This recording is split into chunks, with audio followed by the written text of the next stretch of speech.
Dobar dan. Dobar dan i dobrodošli na drugi GNI forum ovde u Naučnom klubu Beograd, Centar za promociju nauke. Hvala vam što ste izdvojili vreme da danas budete skoro ceo dan ovde. Dakle, mi smo prvi GNI forum imali gde smo se upoznali, gde su, dakle, projekti koji su finansirani javnim pozivom Centra za promociju nauke za građanska naučna istraživanja, dakle su se upoznali, razmenili ideje i onda smo želeli da nastavimo to i da nekako unapredimo sad ove naše sastanke. Tako da danas, videli ste, imat ćemo dva dela na neki način ovog događaja. Dakle, u prvom delu ćemo imati predavanje koje će biti streamovano online, a onda u drugom delu dana ćemo imati radionicu gde ćemo svi zajedno raditi. Tako da ja ću se sada prebaciti na engleski, predavanje će biti na engleskom, da bi mogli da uključimo i našu,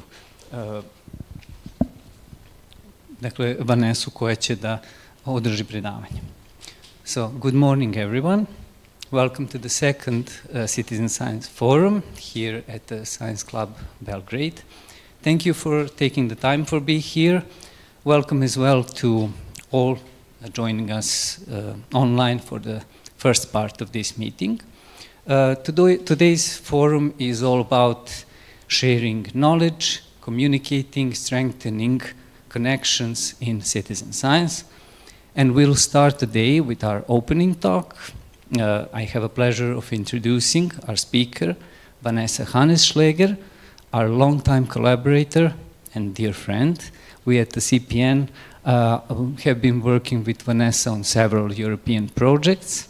It's always joy to have her with us and to hear her perspectives. Vanessa is the head of European collaboration at Ars Electronica, one of the most prominent cultural institutions working at the intersection of art, technology, and society.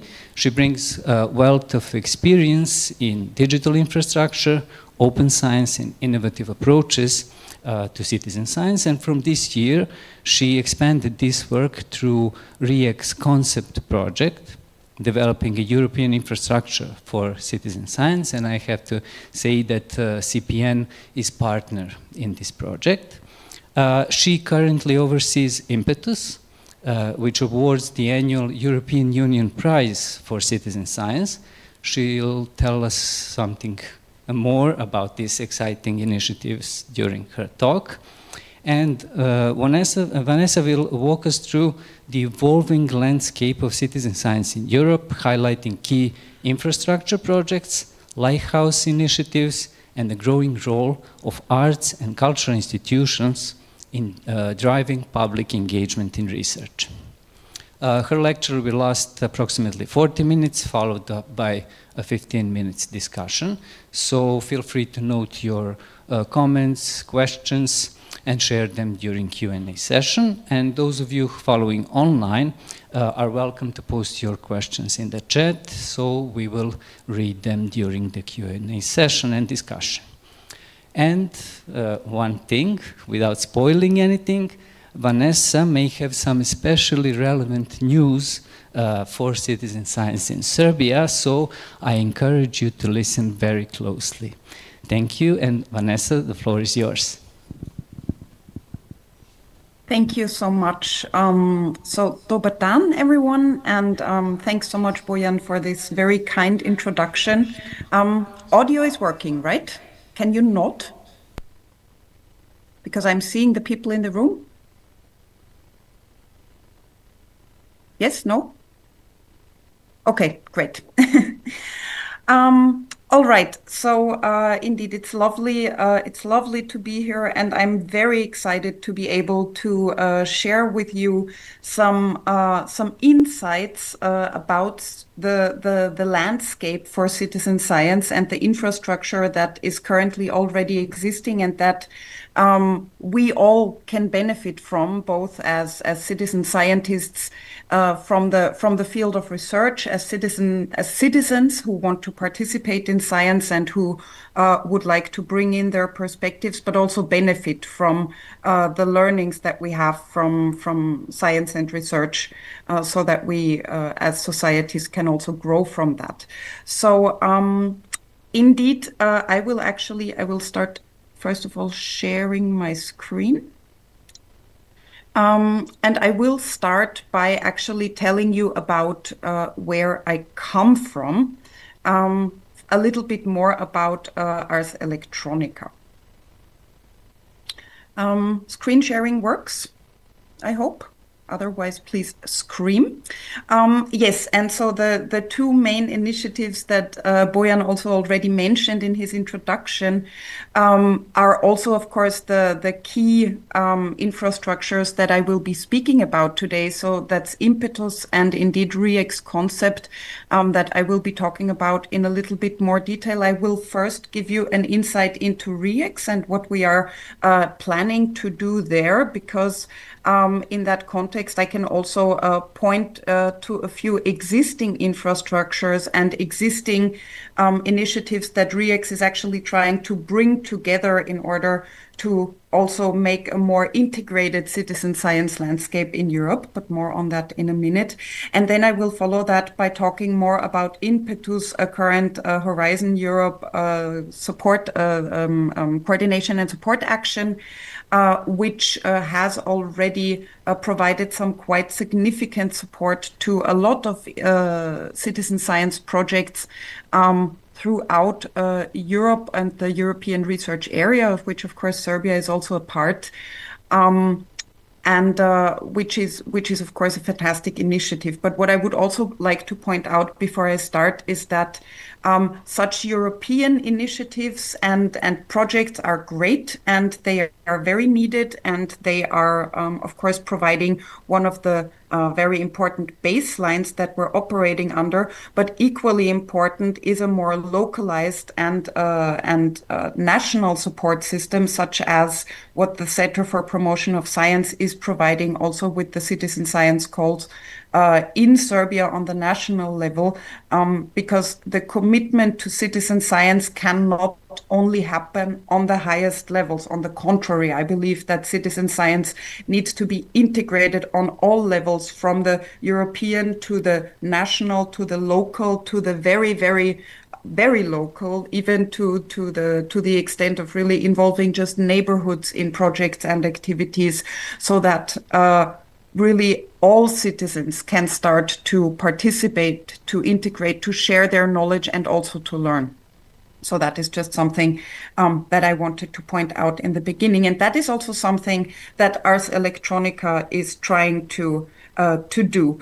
So Ars Electronica, as mentioned, is a company that is located in the city of Linz in Austria, and we are invested in the intersections between art, technology, and society.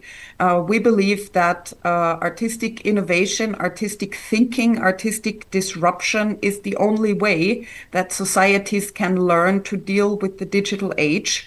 But we also believe that the intersections between technology and society are the core element that we need to be investigating and that we need to be learning about, so that we can all have a livable future, especially in the time of climate change and the disruption of democracies around the globe.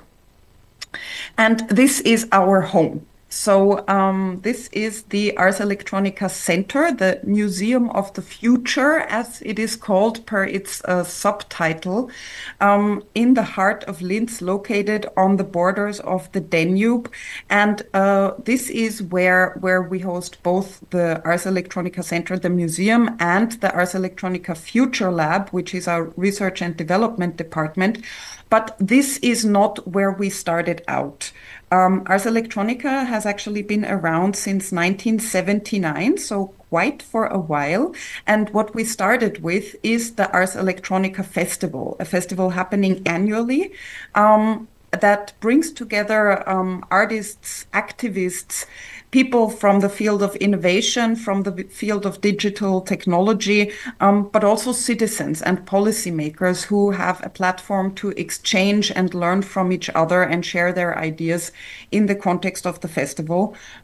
So this is of course also one of the places where citizen science plays a big role for us in order to learn from citizens what it is that they are interested in, what it is that they want to engage with.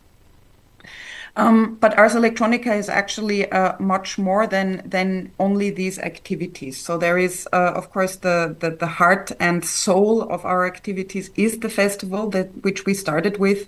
But equally important is the Prix Ars Electronica. This is an annual award competition, an award for media arts and digital arts that we have been awarding since 1987. So it's as old as I am. And this is really with this annual open call through which we get the submissions for this award. This is really our method of mapping the field and mapping what is currently out there and what is going on, what interesting projects are happening. And so it makes all the sense in the world that in addition to the Prix Ars Electronica, our own prize, we're also hosting the European Union's STARTS prize. So STARTS stands for Science plus Technology plus Arts. And this is a prize which we have also been handing out on behalf of the European Commission for 10 years by now, as well as, of course, now the third year in a row, the European Union Prize for Citizen Science. Other activities of Ars Electronica include our Create Your World program. So this is a program where we focus on also involving the younger generations in the discourse about art and technology, about technology and society, and how we want to live together in democracies.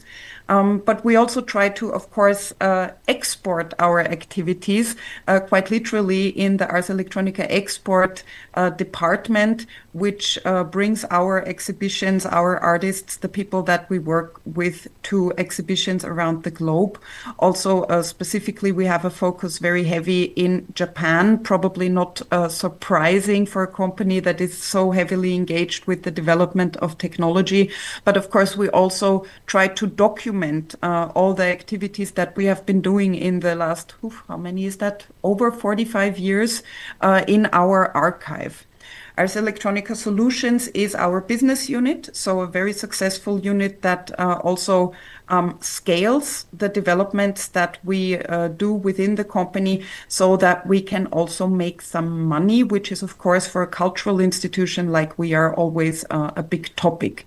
And finally, speaking of money, a substantial amount of how Ars Electronica is financed, especially the festival, comes from European collaboration. So we are currently involved in almost 20 European collaboration projects. This is all summed up under the umbrella of our Ars Electronica platform Europe. And the two projects I will be speaking in more detail about later on are also part of this ecosystem and of this network. A little bit more about our fantastic festival, just to give you an idea of what that is in terms of size and shape and form. So these are our numbers from 2024. Every year the festival takes 5 days. It's every year at the beginning of September. So it happens in the week before school starts again in Austria, so that also all the children and parents who are looking for some inspiration before they go back to the drawing boards and the mills at school can visit us. We are always having more than 10 official locations throughout the whole city. So we're really transforming the entire city throughout those 5 days. But we also always have one core main festival venue, and for a few years by now this has been the Post City, so an old post distribution building of enormous size located right next to the train station in Linz. We have so last year we had even over 100,000 visitors. These are also relatively steady numbers throughout the years, so plus minus 100,000 people visiting us throughout those 5 days. And this is really also one of the reasons why the festival so substantially transforms the city, because just for giving you an understanding of the scale, Linz has a little over 200,000 inhabitants. So we make that 1.5 for 5 days. And of course, the city becomes crowded in the best way and very lively. And there is a lot of activity going on in the streets. So that's really lovely to see. And these people come to see the enormous amount of artists, researchers, activists, but also policymakers and other people with inspiring ideas that come from around the globe to share their visions and ideas for our joint future together. This year, the festival happens from 3rd to 7th of September. And this year, we are not asking a question. We are making a statement. And the statement is panic. Yes? No? No question mark. So we will find out what our crowds think. Do we need to be in panic? And if so, how do we make that panic productive? And of course, I very warmly invite you to join us for the festival, to see if you need to be in panic by now or not. And for citizen scientists and everybody involved and invested in citizen science, there is also good reason to join us this year. Because Ars Electronica is, of course, very invested in a numerous amount of citizen science activities. What I am showing you here is our citizen lab. This is actually a permanent infrastructure that we have at the Ars Electronica Center, and this is a space which we can really use for citizen engagement, citizen science research projects. We've done quite a few cool things in there. You can see one big audio-video production that we once used the citizen lab for. We've done research projects in there on sky mapping and the stars. We've done research projects on aquatic pollution.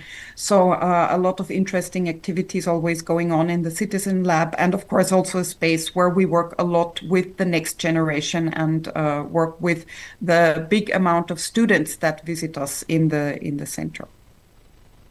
But that's not all. Of course, citizen science is also a prominent part of the Ars Electronica Festival. Here I brought you a few impressions from last year's exhibition on citizen science. It was called Science with Society, and we hosted that in the context of the festival, showcasing and presenting the winning projects of the 2024 edition of the European Union Prize for citizen science. And here in the lower corner, you can see a very green installation of the INCREASE project, a project that is mapping biodiversity in beans throughout Europe, and which is, of course, a lovely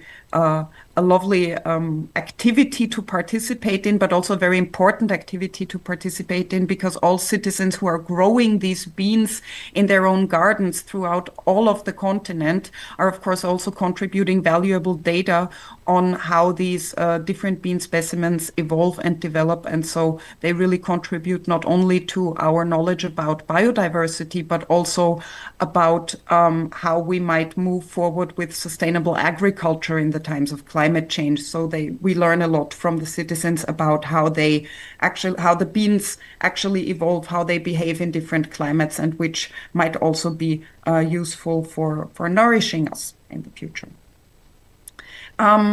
So these were just a few impressions, and maybe to finish my pitch for why you need to be visiting the festival. So this year, again, of course, we will have a citizen science exhibition in the context of the festival, showing some of the 2025 winners of the European Union Prize for Citizen Science. But we will also be hosting a full-day conference, actually 1.5 days, on citizen science, as well as hosting the award ceremony for the European Union Prize for Citizen Science. science, but more on that later. For now, I would like to expand a bit and zoom out from Linz to the continent, and I will do that by talking about REEx. I'm not sure if all of you are already familiar with this project. Bojan mentioned, of course, that this is one of multiple projects where Ars Electronica and CPN actually collaborate. REEx is a project that develops a concept for a proper infrastructure for citizen science in Europe. So we're here really talking about bringing together, harmonizing existing resources that we have, but also developing, of course, new things that we might need to collaborate better together, not only within citizen science projects and all the people who are involved in them, but also beyond and between citizen science projects, and ideally also, of course, between the science and research realm, the citizens, and the policy level. Why we need to be doing this is, of course, that because citizen science has established itself, and we can see that, of course, with successful initiatives like CPN, as mentioned before, actually managing to push for a national funding scheme, for instance, in Serbia. We also have similar schemes in Austria, in other European countries. And there is a lot also going on, even on the level of European collaborations. But still, the activities are not integrated enough. And very often, many initiatives start from the beginning where they actually wouldn't have to, where they actually could build on the work that others have done and take it from there, and therefore be so much more efficient, have so much more impact, learn so much more. And therefore, of course, an infrastructure that connects whatever already is there will help a lot with that. But also, it will help with the problem that project-based work is, of course, always in the so-called funding trap, because there is, of course, the great project funding, which is great, and then the project funding ends, and then what happens next? So that's, of course, always a problem. And by integrating activities within a wider infrastructure, there is also a possibility for more sustainability in these contexts. How now do we define a research infrastructure? So REEx is really aiming to build a proper European ERIC, I assume, at some point. So ERICs are European Research Infrastructure Consortia. That's a very EU speech for a permanent installation of actually research services that are permanently provided through a body which is its own legal entity and can sustainably and for the long term support a given research field that it is dedicated to, and can provide what is needed for the research that is being done there. And that can include, on the one hand, of course, physical stuff like equipment or instruments that are needed to carry out specific research activities. But that also means, of course, digital infrastructures, so data collections and safe spaces to store them, but also digital tools to process data that might be used by multiple stakeholders, and so on and so on.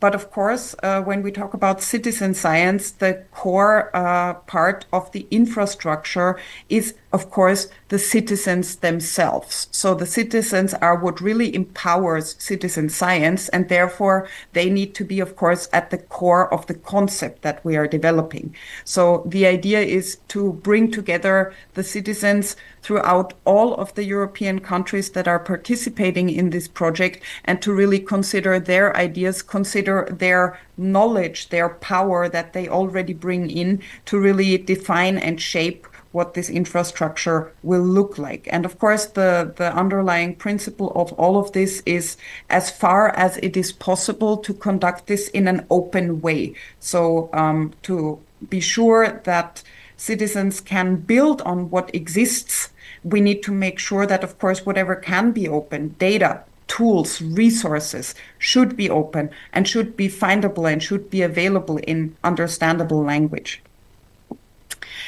And these are the people who are, or not the people, but the institutions who are trying to do that together. So this project is coordinated together by Iberstivis, a Spanish citizen science foundation that is also connected to the Spanish government, together with EXA, the European Citizen Science Association, based in Germany, but of course operating Europe-wide and providing a lot of network and connection already. As well as a number of other partners. I will not go through the whole list now, but if you look a little bit closer, you see, of course, that CPN is one of the partners, as well as Ars Electronica. And from Austria, then also the ÖAD, which is an entity that is also very closely connected, like CPN, also to governmental institution and also distributing funding on behalf of the government to projects. So, and we have in a number of other partners have sort of the same structure, which is so important because this really means that this infrastructure is not only happening in the research and citizen science research realm alone, but is also really integrated and connected structurally to governmental bodies, which is, of course, crucial for ensuring sustainability. We have in REEx a bottom-up approach. That means that we really want to do the design of whatever it is that we will design, both in terms of the technical infrastructure, but also the knowledge infrastructure, with the input and guided by the input of citizen scientists throughout Europe. So we really base our activities on the input that we get. We want a bottom-up approach and not a top-down decision of, here you go, this is the fantastic infrastructure and please now go and use it. No, we would like to be informed by those who are doing the work on the ground based on their knowledge, how to design this so that that things will integrate better. Now we come to a little bit of history, and I'm gonna keep that very short. This is, of course, not the first attempt. So we are also standing on the shoulders of, well, not giants, but let's say pretty tall people with this approach and with this project. So what is really wonderful is that, of course, a lot of fundamental basic infrastructure has already been created. For instance, I would just like to point out one, the Operos project that has developed really not only tools and services, but also large-scale repositories for data and open approaches that we can build on and that we can work with.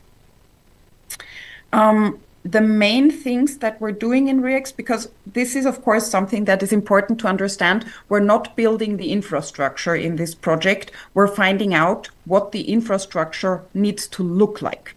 And we do that in two dimensions. On the one hand, we're looking at the technical components, what is needed from a purely technological and technical perspective, and how that could be made happen. So really, what components do we need? Do we need a repository? Do we need multiple repositories? How do they need to function?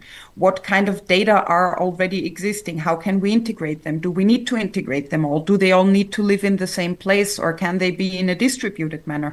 And so on and so on.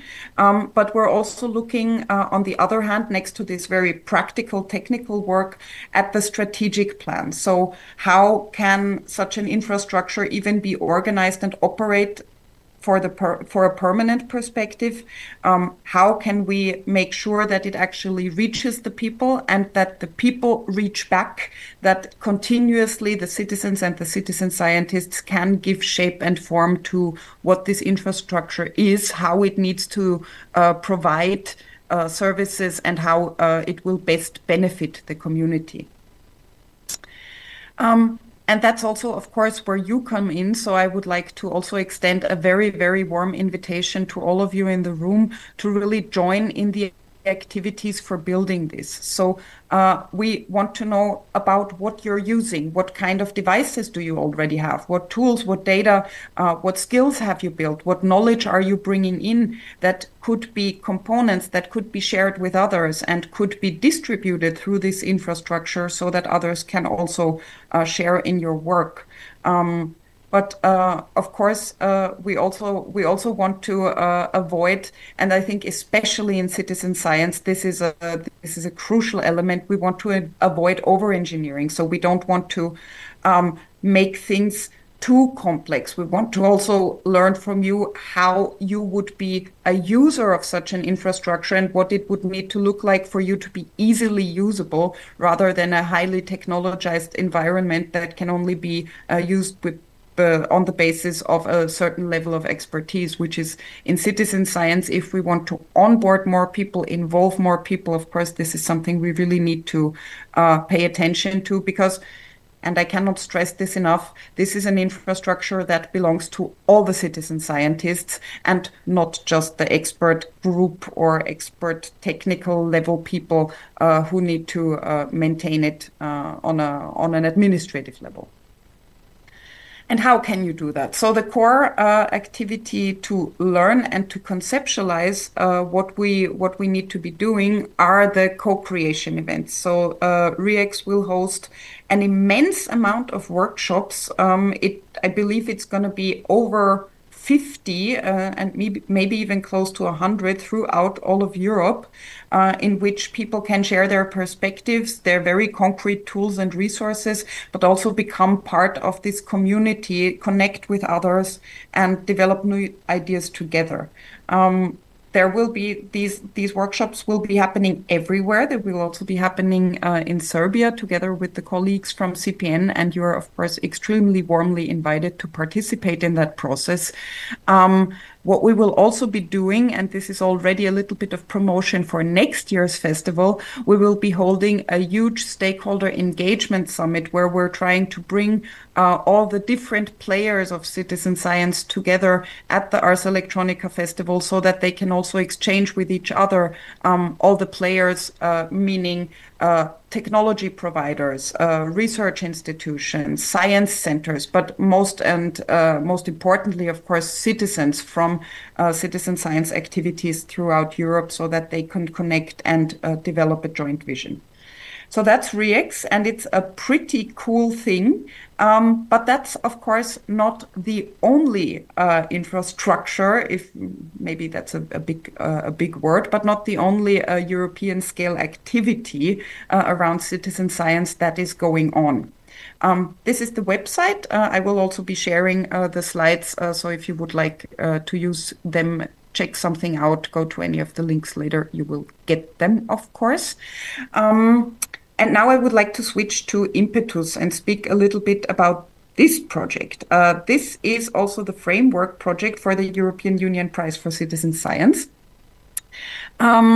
Impetus is one of these fabulous European acronyms that is actually one of the few successful ones. So Impetus at least is a real word, but it is of course short for a longer title, and that longer title is Innovative Methods for Providing European Citizens with Trusted and Useful Science. And this is what we're trying to do. So Impetus is, as I mentioned earlier, Horizon Europe funded project, coordination and support action that really wants to connect society, citizen scientists to the policy level. So one of the core ideas of Impetus is to make sure that what we learn from the citizen science projects that we support and that engage with us, that we bring their learnings, their ideas to the policy level, that we really bring that also to the European governance level in the best and most successful cases, so that citizen science really has a possibility to make a change. I cannot see my clock, so I will just for a second, check the hour so that I know that I need to speed up. So what does Impetus do? The two main fields that Impetus is working on is supporting new projects but also established projects by giving them a boost through the Impetus Accelerator program. So we ran 3 rounds, and our third and final round just started their work last week. So that's really cool, and we look forward to the outcomes that we will see from these very new projects that are now starting their activities.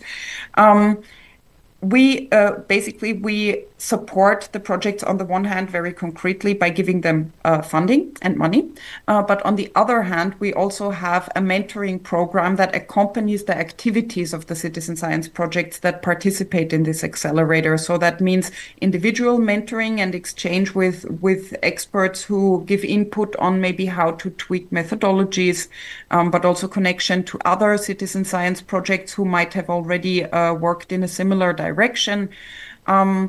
But also we have group activities where we work with all the accelerator projects to support them in developing strategies for just, the boring stuff like project management, stuff like how to properly manage the participant database and things like that. So that's really a wonderful project that tries to take the administrative side of things out of the headache and really tries to support projects so that they can focus what they should be focusing on, the real activities and things that they actually want to do. And the other important thing that we do in the context of Impetus is that we award the European Union Prize for Citizen Science. This is the Impetus team, so you can see it's also spread across Europe, and we have wonderful partners who are as much overachievers as we are, so it's a wonderful collaboration. So we have Sabala from Spain, as well as Science for Change. We have Nesta involved and the King's College in the UK. We have T6 Ecosystems from Italy, who are very much looking also into, okay, what impact does it actually have to support citizen science in a way like we do in this project? And then USEA, the European Science Engagement Association, so also, of course, a great partner to also spread the word about our activities. This is the project in numbers. It's, of course, always a little bit sad to talk about such a project towards the end of activities because we have done a lot. We have supported over 100 citizen science initiatives in basically all of Europe and beyond.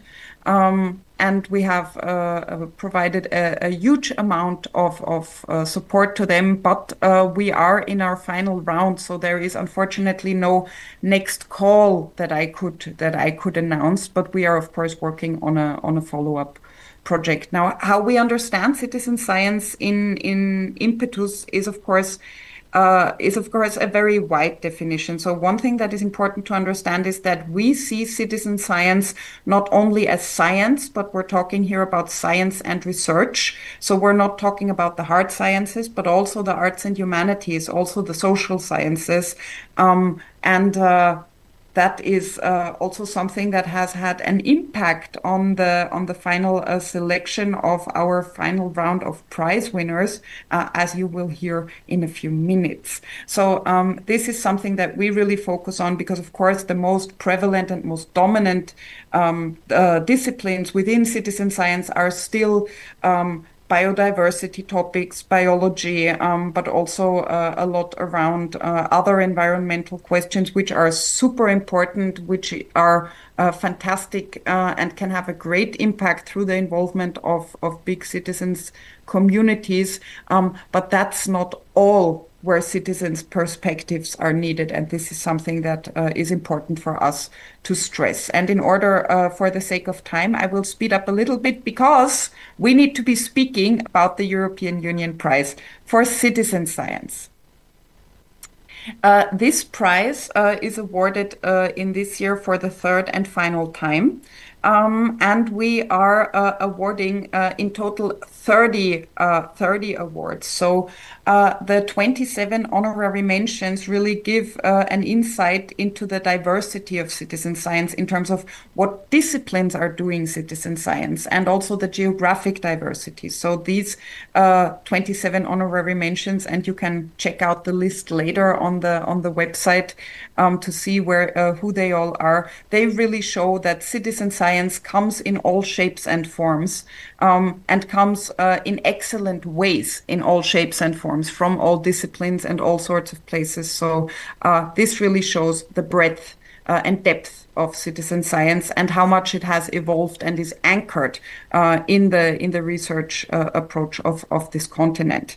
Then we also award a Digital Communities Award and a Diversity and Collaboration Award, both of them worth 20,000 euros prize money. And this is not funding. This is prize money that you can do with whatever you like. If you want to go for a little holiday on the Maldives, that's in theory also allowed. In practice, that would of course be better if you bring your whole citizen science crowd to do that holiday together. And these two awards focus on the one hand on inclusive approaches, on diverse collaborations, on explorative collaborations, new ways of bringing communities together to do citizen science. That's diversity and collaboration. And then, of course, also, on the other hand, focusing on making our societies fit for the digital age through the Digital Communities Award by the use of innovative approaches to technologies or even disruptive developments in technologies. And the grand prize, which is worth 60,000 euros, which is a lot of money and has already our last 2 years winners given a super big boost also in further developing their activities. That prize goes to the most excellent project, the most outstanding project that really found the most impressive way of engaging a community to expand our knowledge as a society. And it is a wonderful recognition of the fantastic work that is being done in citizen science throughout Europe. I brought you one example of a citizen science project that received an honorary mention last year, but was also received the Pre-As Electronica Award of Distinction in the category AI in Art, because I wanted to show how indeed art, citizen science and technological engagement in the best of cases always interlink. And many of our citizen science projects don't only do citizen science, but they also they also are contextualized in a larger scale in other perspectives. And that is, of course, most dominantly shown by one project receiving 2 awards in 2 completely different categories. This is the Intelligent Instruments in Citizen Science project from Iceland. It's a lovely project where the instruments, they are self-playing instruments, and they actually are used to observe in workshops and co-creation activities how humans actually perceive music and how music influences our perception. So a quite actually methodologically complex project that really relies on the input of citizens, and comes also with a fantastic set of instruments that we were also showing last year at the festival. On the top of every hour, the instruments started playing by themselves, and the citizens participated also, of course, in collecting then the information of what that does to us. So a lovely project.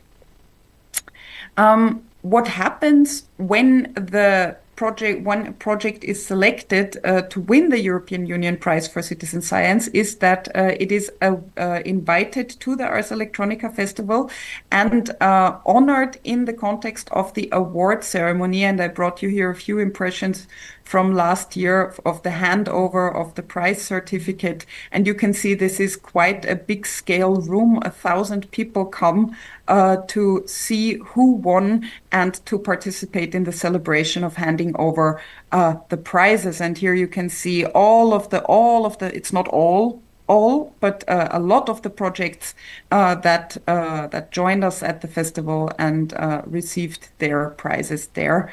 So it's a great party and always a lot of fun. This is the jury that selected this year's winners. So this is a lovely group of people who had very intense, but always friendly and very lovely discussions for 3 days in the jury meeting in Linz in April this year. Sarah West from the UK, who is very involved in environmental citizen science. Katja Meyer from Austria is working for the Center for Social Innovation and specifically interested in citizen social science. Dusan Mišević, some of you will know, he's also been part of the juries that selected you for the support that you are receiving from CPN, and that's also how we met and how he became part of our jury this year. Marleen Sticker is the director of Waag Future Lab in the Netherlands, which is a company very invested in a free and open internet, an internet that is inclusive for all. And finally, Josep Perello from Spain, who actually won last year's Digital Communities Award for the project Co-Act for Mental Health. So a lovely and very high expertise group of people who selected our winners. And I'm not running you through the honorary mentions. I invite you to go to our winners page. You can see the URL here and check them out. I'm only announcing the 3 main prizes. And I'm starting with diversity and collaboration. This award goes to the Museum of Food Waste, a project from the rural areas in Portugal that brings together students, their teachers, and the staff of school canteens to develop a methodology to avoid food waste in schools. And the jury was super happy to see the inclusion, especially of not only of the students, but also of the canteen staff. This project was led by an environmental NGO and was originally planned for, I think, 2 schools, but immediately expanded to 6 and will, of course, hopefully, with the prize money, expand to many more. Then we have the Digital Communities Award, and this award this year goes to a project from Turkey. It's located in Istanbul, and it's called Anti-Quake Risk Hunter Community. So here, this is an example of really neighborhood activities. This is a community that brings together the citizens in extremely earthquake-prone areas of Istanbul to share their knowledge about safe spaces where people can protect themselves during earthquakes, and collects this information also in an open source map so that it can be available to everyone, and that risk of earthquake and of the danger to life during earthquakes can be reduced. So a fantastic project, also doing very important work. And now I will do a little drum roll before I announce the grand prize winner, who I believe is with you in the room. The grand prize goes to Heroines, Heritage of Emancipation, Empowering Roma Women Through Building Networks of Solidarity. And my biggest congratulation to Ivan and the entire team, but especially also to the citizen community who participates in this project. This is really an outstanding initiative that really gives visibility and agency to and so often overlooked and underrepresented group. And this is really what stood out for this year's jury, who were so excited to learn about this project, which was funded in the first instance in the original call from CPN for funding from Serbia. So huge congratulations. I can't see, I see you only very small, so I can't see if Ivan is there, but I hope he is, and I hope that you, hey! Wonderful. So I hope you are all already preparing the rakia so that you can celebrate a little bit together. And with that, I would like to thank you, and I'm looking forward to any questions you might have. And we'll now stop here my screen sharing and hope that I could provide you some interesting insights.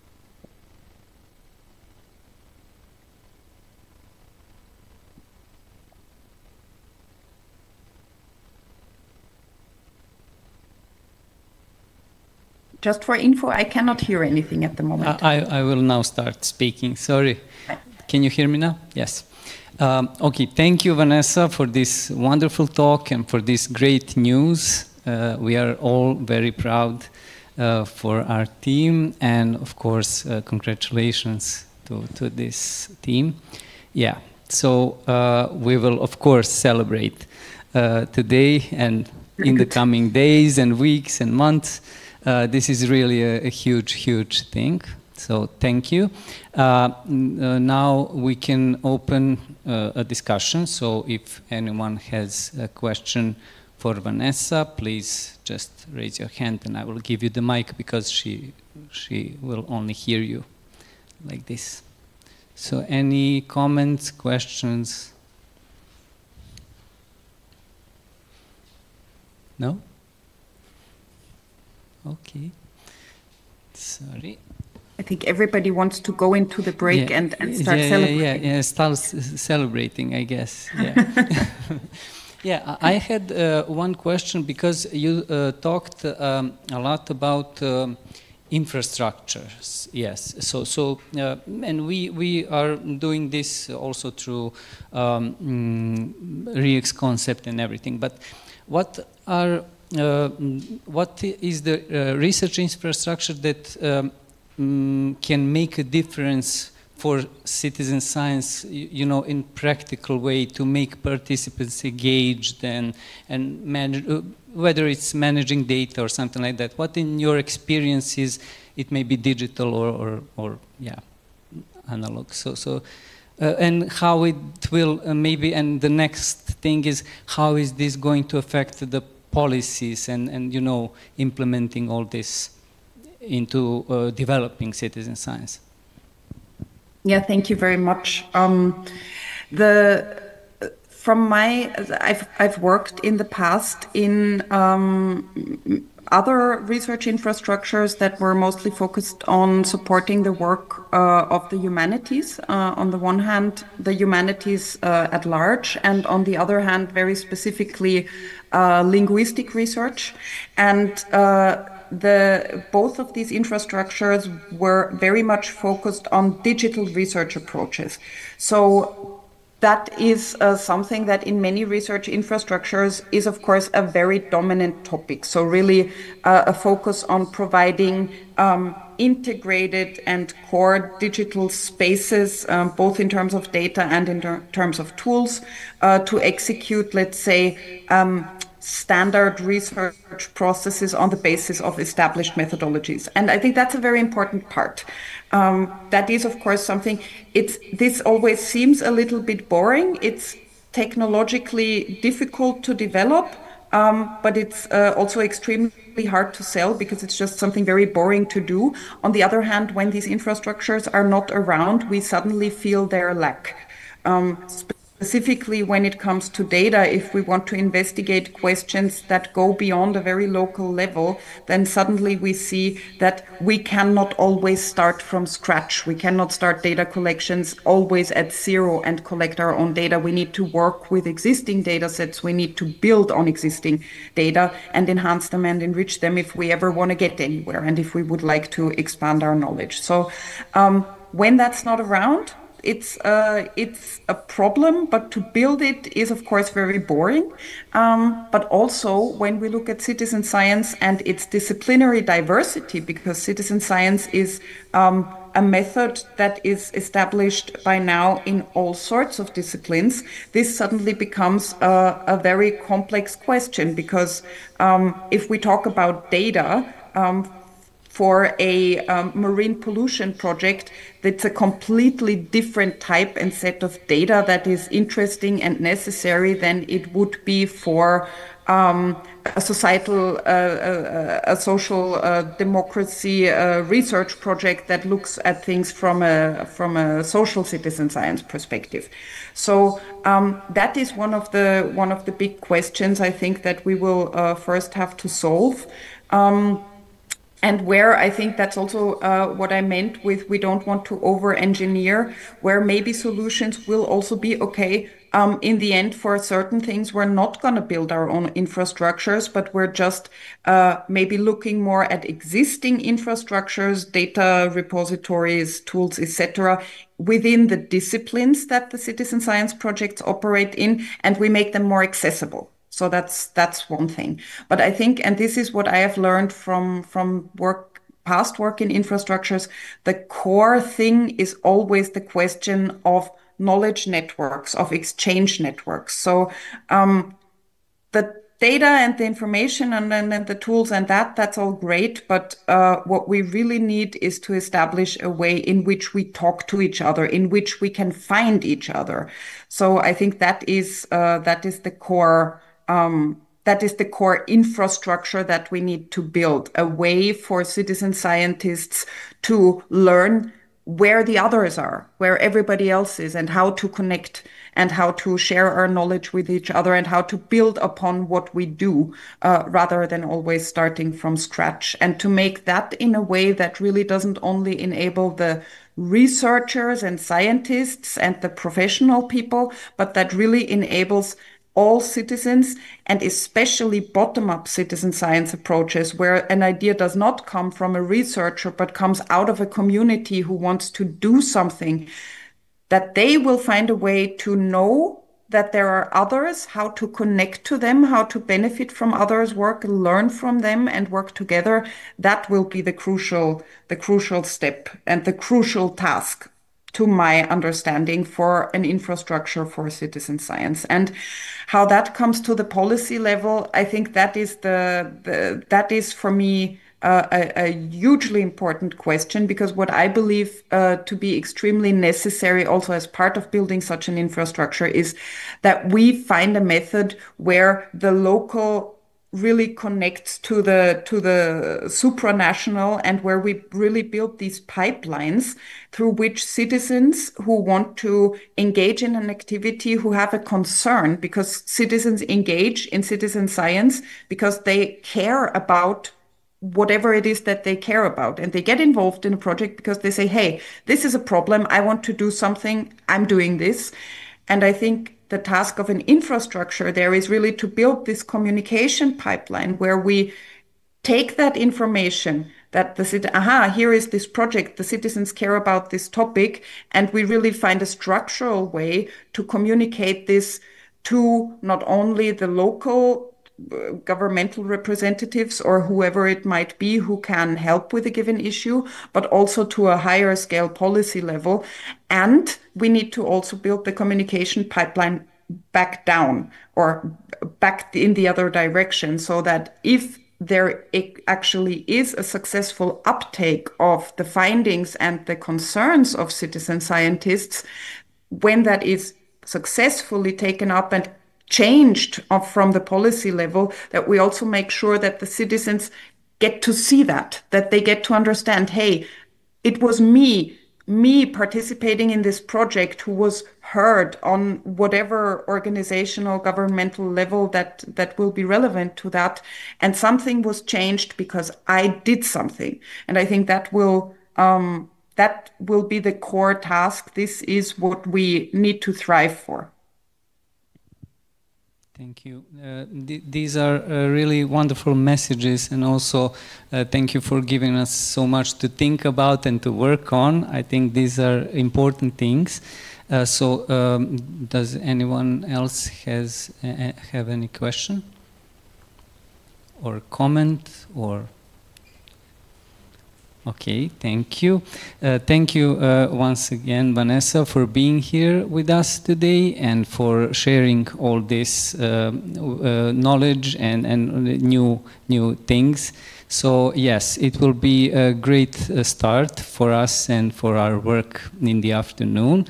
And yes, we will see each other, I hope, very soon. So yeah, thank you. And can we give... Thank you so much for the invitation, and I wish you a very inspiring day, and cheers to the round. And I hope you will also find some time to celebrate. So thanks so much, and see you soon.